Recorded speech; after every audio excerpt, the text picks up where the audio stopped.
আলাইহি ওয়াসাল্লাম হাদিসে যখন 6টা ঈমানকে সংক্ষিপ্ত করে তুলে ধরেছেন, তখন শুধু দুইটার কথা বলেছেন, মান ইউমিন বিল্লাহ ওয়াল ইয়াউমিল আখির, মান আমানা বিল্লাহি ওয়াল ইয়াউমিল আখির। শুধু দুইটা, আল্লাহর উপর ঈমান আছে যার, পরকালের উপর ঈমান আছে যার। অথচ আল্লাহকেও দেখেনি, জান্নাত জাহান্নাম কবরের আযাবও দেখেনি, কিয়ামতও দেখেনি, কিন্তু এটাই ঈমানের ভিত্তি। এইটার উপর যার ঈমান আছে সেই মুমিন, এইটার উপর যার ঈমান আছে সেই মুসলমান। দেখা জিনিস সবাই মানে, দেখা জিনিস কাফেরও মানে, দেখা জিনিস মুশরিকও মানে, দেখা জিনিস হিন্দুও মানে, দেখা জিনিস ইহুদিও মানে। অদেখা অজানা জিনিসের উপর ঈমানের নামই হচ্ছে ঈমান। আল্লাহ সুবহানাহু ওয়া তাআলা কোরআন মাজিদে বলেন, আলিফ লাম মিম যালিকাল কিতাবু লা রাইবা ফীহি হুদাল লিল মুত্তাকিন আল্লাযীনা ইউমিনুনা বিল গায়ব। এই কিতাব কোরআন সেই কিতাব যেই কিতাব মুত্তাকিদের জন্য হেদায়েত স্বরূপ। একদম আল্লাহ সুবহানাহু ওয়া তাআলা কোরআন মাজিদের শুরুতে বলে দিয়েছেন যে মুত্তাকিদের জন্য হেদায়েত স্বরূপ। তো মুত্তাকি কারা? প্রথম বাক্য আল্লাযীনা ইউমিনুনা বিল গায়ব। মুত্তাকি ওরাই যার গায়েবের উপর ঈমান আছে, এটাই প্রথম পরিচয়। মুমিন ওরাই, মুসলিম ওরাই, মুত্তাকি ওরাই যার গায়েবের উপর ঈমান আছে। আর এই আয়াত শেষ হয়েছে যেই বাক্যাংশ দিয়ে, সেটা হচ্ছে ওয়াবিল আখিরাতি হুম ইউকিনুন। এই আয়াতের ধারাবাহিকতা। পরের আয়াতে গিয়ে আল্লাহ সুবহানাহু ওয়া তাআলা শেষ করেছেন ওয়াবিল আখিরাতি হুম ইউকিনুন। আর আখিরাতের উপর যাদের ইয়াকিন আছে। আখিরাত কেউ দেখেনি, এটাও গায়েব, কিন্তু আখিরাতের উপর ইয়াকিন আছে। ইয়াকিনের লেভেলের বিশ্বাস এক ভিন্ন বিশ্বাস।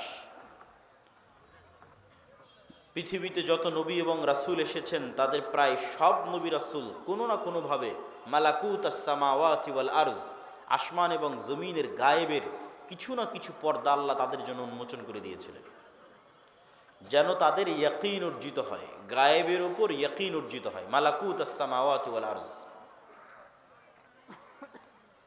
যেমন ঈসা আলাইহিস সালাতু ওয়াস সালামকে আল্লাহ সুবহানাহু ওয়া তাআলা মুজিজাই দিয়েছেন এটা যে ঈসা তুমি বিসমিল্লাহ বলে, বিইজনিল্লাহ বলে মানুষের গায়ে হাত দিলে মরা মানুষ জীবিত হয়ে যাবে।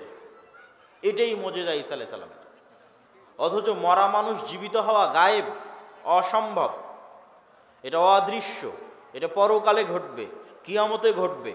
কিন্তু গায়েবের এই জিনিসকে আল্লাহ মুজিজা বানিয়ে দিয়েছেন ঈসা আলাইহিস সালামের জন্য। তাহলে ঈসা আলাইহিস সালাতু ওয়াস সালামের বিশ্বাস যে আল্লাহ মৃতকে জীবিত করতে পারেন বেশি, না আমার এবং আপনার বিশ্বাস বেশি? ঈসা আলাইহিস সালামেরটা বেশি। ওনার ইয়াকিন অর্জিত হয়েছে, উনি নিজে প্র্যাকটিক্যালি দেখেছেন কিভাবে মরা মানুষ জীবিত হয়। উনি যদি এক খাবল কাদামাটি হাতে নিয়ে বিসমিল্লাহ বিইজনিল্লাহ বলে ফু দিতেন, তাহলে সে কাদামাটি থেকে পাখি হয়ে আকাশে উড়ে যেত। আল্লাহ নিজে কোরআনে বলছেন। তাহলে পৃথিবীর নবী রাসূলদেরকে আল্লাহ সুবহানাহু ওয়া তাআলা গায়েবের কিছু পর্দা উন্মোচন করে দিয়েছেন। যেমন ইব্রাহিম আলাইহিস সালাতু ওয়াস সালাম বলছেন, কাইফা তুহয়িল মাউতা। হে আল্লাহ, আপনি কিভাবে মৃতকে জীবিত করবেন? আল্লাহ বলছেন, আওয়ালাম তুমিন, ইব্রাহিম তুমি কি ঈমান রাখো না যে আমি মৃতকে জীবিত করতে পারি? তিনি বললেন, ওয়ালাকিন লিয়াতমাইন্না কলবি। ঈমান তো আছে, কিন্তু যদি স্বচক্ষে দেখতাম ইয়াকিন অর্জন হতো। স্বচক্ষে দেখা হচ্ছে ইয়াকিন। ঈমান তো আছে কিন্তু স্বচক্ষে দেখতে চাই। তখন আল্লাহ সুবহানাহু ওয়া তাআলা বললেন, ঠিক আছে, তুমি 4টে পাখি নাও এবং সেই 4 পাখিকে জবাই করে তাদের গোস্ত একটা আরেকটার সাথে মিক্স করে 4টে পাহাড়ে রেখে আসো। পাখিগুলোর নাম ধরে ডাক দাও, পাখি জীবন্ত হয়ে তোমার কাছে উড়ে আসবে।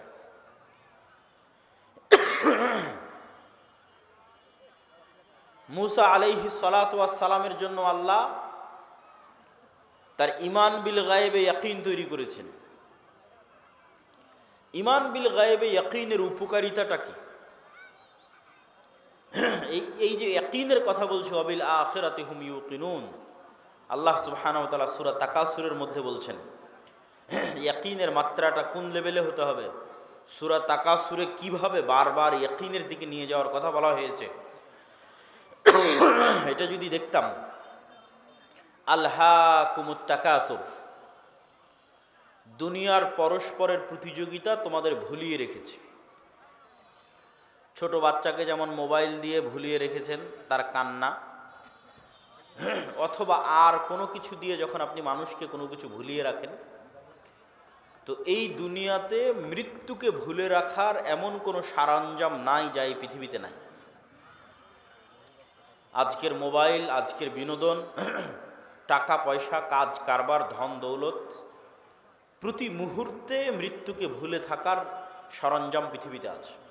তো বলছে আলহাকুমুত তাকাসুর, তোমাদের ভুলিয়ে রেখেছে দুনিয়ার প্রতিযোগিতা মৃত্যুকে। হাত্তা জুরতুমুল মাকাবির, এটা ততদিন চলবে যতদিন না তোমরা নিজেরা না মরে গেছো, নিজেরা না কবরে চলে গেছো। কাল্লা সাউফা তা'লামুন, কখনো নহে, তোমরা অবশ্যই জানতে পারবে। সুম্মা কাল্লা সাউফা তা'লামুন, আবারও বলছি তোমরা অবশ্যই জানতে পারবে। কাল্লা লাউ তা'লামুনা ইলমাল ইয়াকিন, শুধু কি জানতে পারবে, ইয়াকিনের লেভেলে জানতে পারবে, ইয়াকিনের লেভেলে জানতে পারবে। কিভাবে ইয়াকিনের লেভেলে জানতে পারবে? লা তারাউন্নাল জাহিম, অবশ্যই তোমরা নিজে চোখে জাহান্নামকে দেখবে, অবশ্যই তোমরা নিজে চোখে জাহান্নামকে দেখবে। সুম্মা লা তারাউন্নাহা আইনাল ইয়াকিন, আবারও বলছি অবশ্যই তোমরা তোমাদের চোখে ইয়াকিনের লেভেলে, তোমাদের চোখ দিয়ে তোমরা দেখবে জাহান্নামকে, ইয়াকিন অর্জিত হবে তোমাদের। তাহলে শুধু ঈমান আর ইয়াকিনের লেভেলে ঈমান এক নয়। আমরা বিশ্বাস করি কবরের আযাব হবে, বিশ্বাস করি জান্নাত এবং জাহান্নাম আছে, আর মুহাম্মদ সাল্লাল্লাহু আলাইহি ওয়াসাল্লাম মেরাজের রাতে স্বচক্ষে জান্নাত দেখেছেন, স্বচক্ষে জাহান্নাম দেখেছেন, স্বচক্ষে কবরের আযাব দেখেছেন। তাহলে মুহাম্মদ সাল্লাল্লাহু আলাইহি ওয়াসাল্লামের ইয়াকিন অর্জিত হয়েছে, ওনার ঈমানের মাত্রা আমাদের চেয়ে বেশি। কেন? গায়েবের পর্দা ওনার জন্য উন্মোচন করে দেওয়া হয়েছে। উনি গায়েবের পর্দা চিরে 7 আসমান পর্যন্ত পৌঁছে গেছেন, ফলে ওনার ইয়াকিন অর্জিত হয়েছে। এই গায়েবের উপর ইয়াকিন কেন দরকার? এটাই মুসলমানদের মুক্তির একমাত্র রাস্তা, ঈমান বিল গায়েব, এবং মুসলমানদের অধপতনের একমাত্র কারণ ঈমান বিল গায়েব না থাকা। আজকের মুসলমানেরা আজকের আমেরিকা এবং আজকের ইসরায়েলের তুলনায় যত দুর্বল, আজকের গাজার মানুষ, আজকের রোহিঙ্গারা যত দুর্বল, আজ থেকে 3000, 4000, 5000 বছর পূর্বে মুসা আলাইহিস সালাতু ওয়াস সালাম আজকের মুসলমানদের চাইতে কয়েকশো, কয়েক হাজার গুণ বেশি দুর্বল ছিলেন। এটা যদি আমি আপনাকে উদাহরণ দিয়ে না বুঝাই, আপনি বুঝতে পারবেন না যে কেমনে মুসা আলাইহিস সালামের মতো নবী, যাকে আমরা এত বড় নবী মনে করি, সেই নবীকে বলা হচ্ছে তিনি আজকের মুসলমানদের চাইতে বেশি দুর্বল ছিলেন। জি, আপনার বগুড়ার শিবগঞ্জের আটমোলের একজন কৃষককে, একজন রাখালকে যদি আজকে দায়িত্ব দেওয়া হয়, যাও তোমাকে দায়িত্ব দিলাম ডোনাল্ড ট্রাম্পের কাছে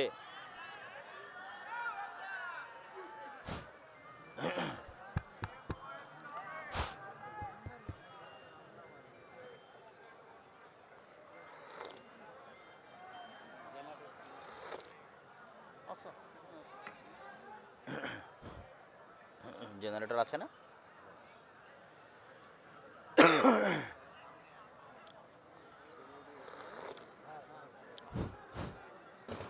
জি, আজকে বগুড়ার শিবগঞ্জের আটমোলের একজন রাখালকে দায়িত্ব দেওয়া হলো যে তুমি এখান থেকে ডোনাল্ড ট্রাম্পের কাছে গিয়ে দাওয়াতি কাজ করবা, রাশিয়ার ভ্লাদিমির পুতিনের কাছে গিয়ে দাওয়াতি কাজ করবা। তো এই আটমোলের এই কৃষক ডোনাল্ড ট্রাম্পের চেয়ে যত দুর্বল, আজ থেকে 4000 বছর আগে মুসা আলাইহিস সালাম ফেরাউনের তুলনায় তার চেয়ে বেশি দুর্বল ছিলেন। আপনার আটমূলের একজন সাধারণ রাখাল আজকের আমেরিকার প্রেসিডেন্ট ডোনাল্ড ট্রাম্পের তুলনায় যত দুর্বল, আজ থেকে 4000 বছর পূর্বে মুসা আলাইহিস সালাম ফেরাউনের তুলনায় তার চেয়ে বেশি দুর্বল ছিলেন। বাস্তবে আপনাকে বুঝিয়ে দিচ্ছি। আজকে শিবগঞ্জের আটমূলের এই কৃষকের নিজের জমি জায়গা আছে, তার বাপ মায়ের পরিচয় আছে, আত্মীয় স্বজনের পরিচয় আছে, যত গরিব হোক। আর আজ থেকে 4000 বছর আগে মুসা আলাইহিস সালাম এমন এক গোলাম কওমের মেম্বার, এমন এক গোলাম জাতির সদস্য, যেই গোলাম জাতির ইউযাব্বিহুনা আবনাআকুম, যাদের প্রত্যেক ছেলে সন্তানকে জবাই করার আদেশ দেওয়া আছে। বাপ মা বেঁচে থাকতেও পরিচয় দিতে পারছে না যে এটা আমার সন্তান। বাপ মা বেঁচে থাকতেও বলতে পারছে না যে মুসা আমার সন্তান। তাহলে মুসার বাপ মা নাই, মুসার নিজস্ব কোনো পরিচয়, যে পরিচয় দিবে যে আমি বানু ইসরাইলের সদস্য, এটার সাহস, এটার বৈধতা ফেরাউনের যুগে মুসা আলাইহিস সালাতু ওয়াস সালামের ছিল না। 2, আজকের এই আটমূলের এই কৃষক ফাঁসির দণ্ডে দণ্ডিত আসামি নয়। আর মুসা আলাইহিস সালামকে যখন বলা হচ্ছে যাও ফেরাউনের কাছে, ইযহাব ইলা ফিরআউন ইন্নাহু তাগা, তখন মুসা আলাইহিস সালাতু ওয়াস সালাম ফেরাউনের দরবারে ফাঁসির দণ্ডে দণ্ডিত আসামি, পাওয়া মাত্র হত্যা করা হবে। আজকের আটমূল শিবগঞ্জের কৃষক ডোনাল্ড ট্রাম্পের নিমক খাওয়া নয়, যে ট্রাম্প তার বাড়ি গাড়ি টাকা পয়সা সব কিছু করে দিয়েছে, এই জন্য তার কাছে নত থাকতে হবে, এটার কোনো প্রয়োজনীয়তা নাই। কিন্তু মুসা আলাইহিস সালাম বড়ই হয়েছে ফেরাউনের বাড়িতে, খেয়েছে ফেরাউনের, থেকেছে ফেরাউনের বাড়িতে। আজ এই রকম এক গোলাম জাতির এরকম এক অসহায় নিরীহ সদস্য, ফাঁসির দণ্ডপ্রাপ্ত আসামিকে বলা হচ্ছে যাও তুমি যার বাড়িতে থেকে খেয়ে বড় হয়েছো তাকেই গিয়ে দাওয়াতি কাজ করো। 4, আজকের যেই কৃষককে বলা হচ্ছে যাও তুমি ডোনাল্ড ট্রাম্পের কাছে দাওয়াতি কাজ করো, সে এখন মানুষের বাড়ির চাকর নয়। আর যখন মুসা আলাইহিস সালামকে বলা হচ্ছে যাও ফেরাউনকে দাওয়াত দিতে হবে, তখন মুসা আলাইহিস সালাম প্রায় 10 বছর থেকে মানুষের বাড়ির কাজের লোক, প্রায় 10 বছর মানুষের বাড়ির কাজের লোক। তাহলে প্রায় 10 বছর থেকে মানুষের বাড়ির কাজের লোক, ফাঁসির দণ্ডপ্রাপ্ত আসামি, এমন এক গোলাম জাতির সদস্য যেখানে পরিচয় দেওয়া, বাপ মায়ের পক্ষে পরিচয় দেওয়া সম্ভব নয়, এটা আমার সন্তান, এই পরিচয় দিতে পারবে না, অসম্ভব, পরিচয় দিলে দুনিয়া থেকে বিদায় নিয়ে যেতে হবে। এই রকম নিরীহ অসহায় অবস্থায় মুসা আলাইহিস সালামকে বলা হয়েছে ফেরাউনের কাছে যেতে। আর ফেরাউন আজকের যুগে যে যত শক্তিশালী, তার চেয়ে কয়েক শতগুণ বেশি শক্তিশালী। আমি যদি বুঝাতে না পারি সেটা আমার ব্যর্থতা, যে মুসা আলাইহিস সালাম আমার এবং আপনার চেয়ে বেশি দুর্বল ছিলেন। আজকে আমরা আজকের আমেরিকা এবং ইসরায়েলের তুলনায় যত দুর্বল, মুসা আলাইহিস সালাম তার চেয়ে শতগুণ হাজার গুণ বেশি দুর্বল ছিলেন। এই জন্য মুসা আলাইহিস সালাম সাহস করেননি। মুসা আলাইহিস সালামের ঈমান বিল গায়েবে ইয়াকিন অর্জন হওয়ার পরও মুসা আলাইহিস সালাম ভয় পাচ্ছিলেন। তো তারপরও মুসা আলাইহিস সালাম যেতে পেরেছেন, দাওয়াত দিতে পেরেছেন, বিজয় অর্জন করেছেন, তার একটাই কারণ ঈমান বিল গায়েবে ইয়াকিন, যেটাতে আল্লাহ কোরআন শুরু করেছে ওয়ায়ুমিনুনা বিল গায়েব, গায়েবের উপর ইয়াকিন, ওয়াবিল আখিরাতি হুম ইউকিনুন, আখিরাতের উপর ইয়াকিন। তো মুসা আলাইহিস সালামের ঈমান বিল গায়েবে ইয়াকিন তৈরি করার জন্য আল্লাহ মুসা আলাইহিস সালামকে বলছেন, মুসা তোমার হাতে কি? তো বলে লাঠি। আল্লাহ যদি বলতেন মুসা যে জান্নাত থেকে একটা স্পেশাল লাঠি নিয়ে এসেছি, ম্যাজিক্যাল লাঠি, এই লাঠি তুমি ছাড়লে সাপ হয়ে যাবে, তাহলে মুসা আলাইহিস সালামের ঈমান বিল গায়েবে ইয়াকিন অর্জিত হতো না। ওই রকম জাদুকরেরা, ওই রকম কবিরাজেরা, সাপুড়েরা তাদের কাছে স্পেশাল নিজের প্র্যাকটিস দেওয়া, প্রশিক্ষণ দেওয়া, সাপ, পাথর, লাঠি সব থাকে, ওইটা দিয়ে সবই করা যায়। তো আসমান থেকে একটা স্পেশাল লাঠি দিলাম, জান্নাত থেকে একটা স্পেশাল লাঠি দিলাম, দিয়ে বললাম এটা এখন সাপ হয়ে যাবে, এটা ঈমান বিল গায়বে ইয়াকিন অর্জিত হবে না। তো যেই লাঠি মুসা আলাইহিস সালাম 10 বছর থেকে ব্যবহার করছে, 15 বছর থেকে ব্যবহার করছে, যেটা কোনো স্পেশাল লাঠি নয়, এমনি একটা, এই বাঁশ যেমন কোনো স্পেশাল নয়, একটা গাছ থেকে কেটে নিয়ে আসা হয়েছে এইরকম। তো মুসা কি, তো লাঠি, কি করো, গাছের পাতা পাড়ি, গর্ত সামনে আসলে লাফ দিয়ে পার হয়ে যায়। তো মুসা, যে লাঠি তুমি আজ 5-10 বছর 20 বছর থেকে ব্যবহার করছো, ওই লাঠিটা ছাড়ো, ওই লাঠিটা এখন সাপ হয়ে যাবে, ওই লাঠিটা সাপ হয়ে যাবে।